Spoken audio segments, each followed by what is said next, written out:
Israa'el ambaasaadara ishee Afrikaa kibbaatti argamu gara biyyatti waamte. Kunis kan dhagahame Afrikaan kibbaa dhimma waraana Gaazaa gaggeeffamaa jiru irratti Israa'el irratti himannaa guddaa dhiyeessuu hordofeeti. Mariin lola waraana bilisummaa Oromoo fi mootummaa federaalaa goolabamuuf gaggeeffamaa ture milkii malee xumuramuu mootummaan Itiyoophiyaa fi waraanni bilisummaa Oromoo ibsa qofaan baasaniin beeksisan.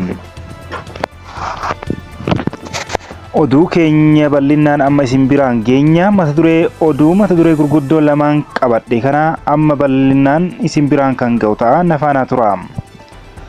Israa'el ambaasaadara ishee Afrikaa kibbaatti argamu gara biyyaatti waamte. Kunis kan dhagahame Afrikaan kibbaa dhimma waraanaa Gaazaatti gaggeeffamaa jiru irratti Israa'el irratti himannaa guddaa dhiyeessuu hordofeeti. Waraanni Israa'elii fi Hamaas erga eegalee kaasee Afrikaa kibbaa haleellaa Israa'el Gaazaa irratti gaggeessitu mormuun Israa'el dhaadheessitee komataa turteetti. Gaafa wiixataa 20 ammoo manni murtii yakka idil addunyaa ICC muummee ministeera Israa'el kan ta'an Beniyaamin Netanyaahoo irratti ajaja hidhaa akka baasu jechuun Afrikaan kibbaa waamicha dhiyeessite. Ibsa Afrikaa kibbaa kana hordofee Israa'el ambaasaadara ishee Afrikaa kibbaatti gara biyyaatti waamu ministeerri dhimma alaa Israa'el beeksise.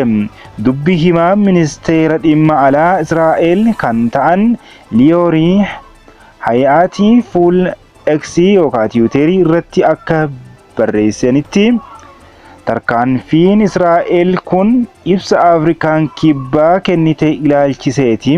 Israa'el ambaasaadara ishee Eliyaa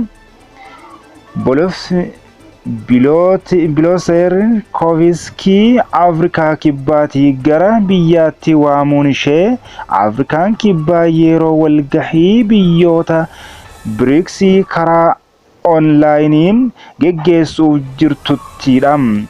Walgahiin BRICS Afrikaan kibbaa waamte kun dhimma waraanaa Israa'eliif Hamaas irratti kan mari'atudha jedhame. Walgahii kana pirezidaantiin biyyattii Siriil Raamafoozaan kan geggeessan yoo ta'u biyyoonni akka Chaayinaa fi Raashiyaa fa'a irratti hirmaachuun dhimma waraanaa Gaazaatti geggeeffamu irratti waliigaltee walirratti ni gahu jedhamees eegama.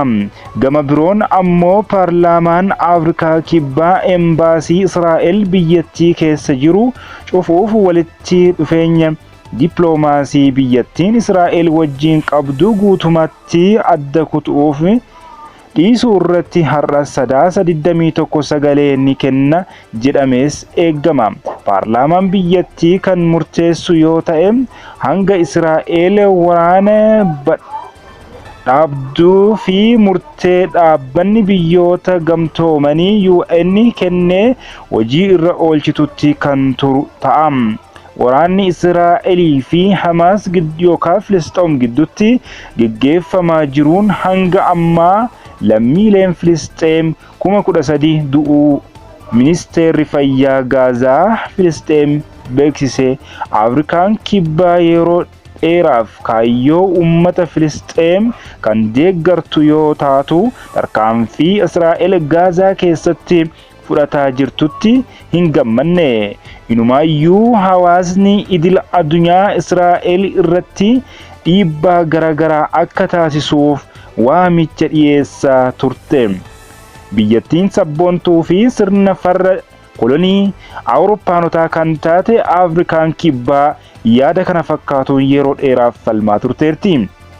Manni murtii yakkaa idil addunyaa Gaazaa keessatti yakka waraanaa akka qoratuuf Afrikaan kibbaa biyyoota akka Booliiviyaa, Baangladesh, Bangladesh, Comoros fi Djibouti waliin ta'uun iyyata galchaniiru.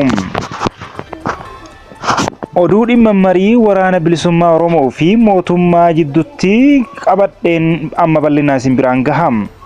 Mariin lola waraana bilisummaa Oromoo WBO fi mootummaa federaalaa gidduu jiru gola bu'uuf geggeeffamaa ture milkii malee xumuramuu mootummaan Itoophiyaa fi waraanni bilisummaa Oromoo ibsa qofaafaan adda addaan baasanii beeksisaniiru.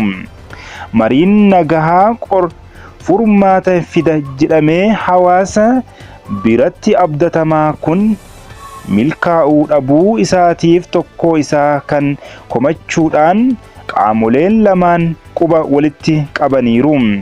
Mariin nagahaa qaamolee lamaan guyyootaaf Taanzaaniyaa magaalaa Daarussalaamitti geggeeffamaa ture milkii malee xumuramuu jalqaba kan beeksisan gorsaa dhimma nageenyaa biyyaalessaa ministeera muummee kan ta'an Ambaasaadar Reediwaan Huseen ture. Mootummaa Itoophiyaa bakka bu'uun marii kanarratti hirmaachaa kan turan Ambaasaadar Reediwaan mariin marsaa lammaffaa waraana bilisummaa Oromoo waliin geggeessaa turre walii galtee malee xumurame jechuun tiwuteerii gubbatti ibsan. Waraanni bilisummaa Oromoo gama isaan fuula X yookaan tiwuteerii gubbatti ibsa baaseen haala Itoophiyaa keessa jiru uummata Oromoo fi lammiilee biyyattii hundaaf tolchuuf mariin hogganaa olaanaa hirmaachisuun geggeessaa turre milkii malee xumurame jedhee.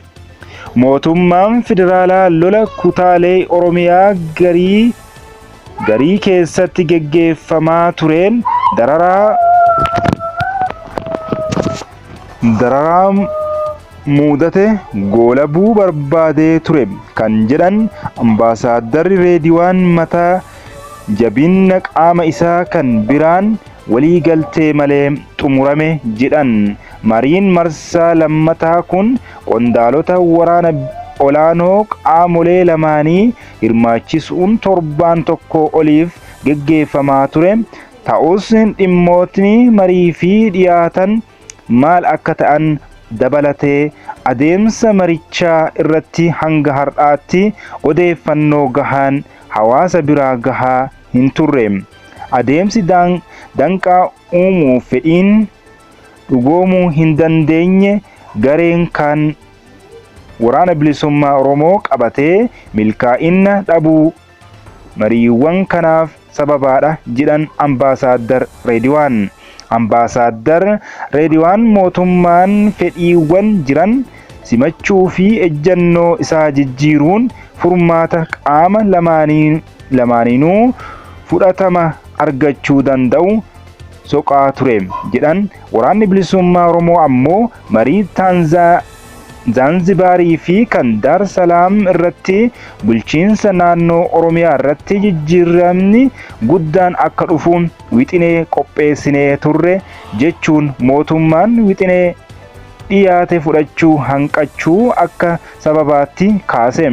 Fedhiin mootummaa Itoophiyaa hooggansa WBO ofitti makuu malee rakkoo bu'uuraa nageenyaa fi siyaasa biyyattii furuuf akkani maqaadha jedhan. Ifama rakkoo biyyattii furuurraa kan maqeedha jedhem.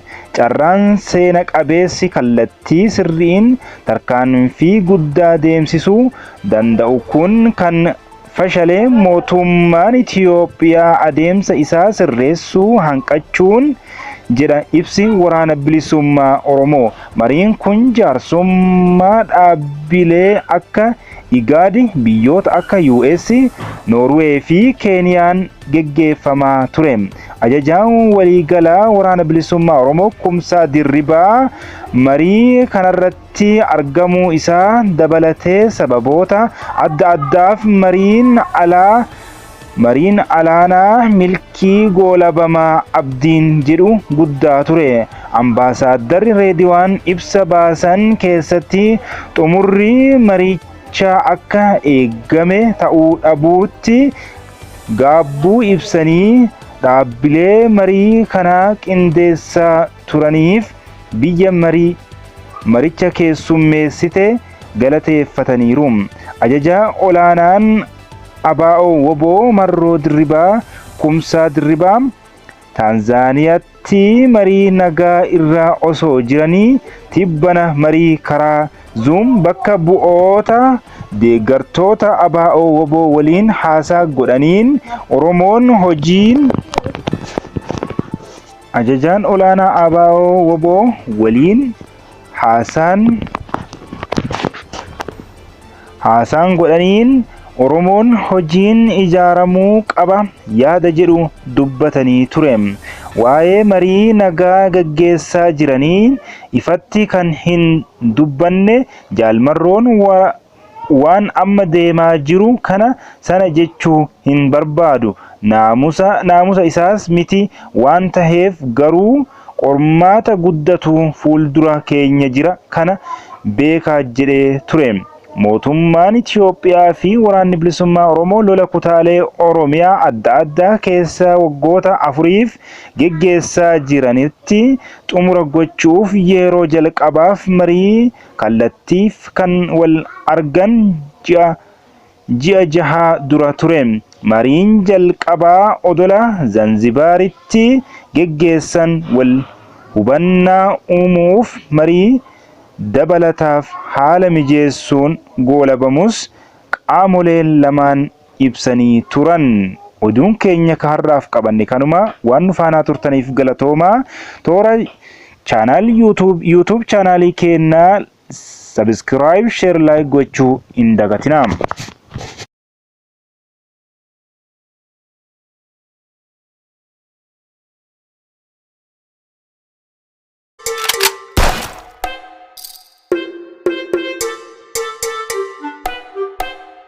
Subscribe to my channel.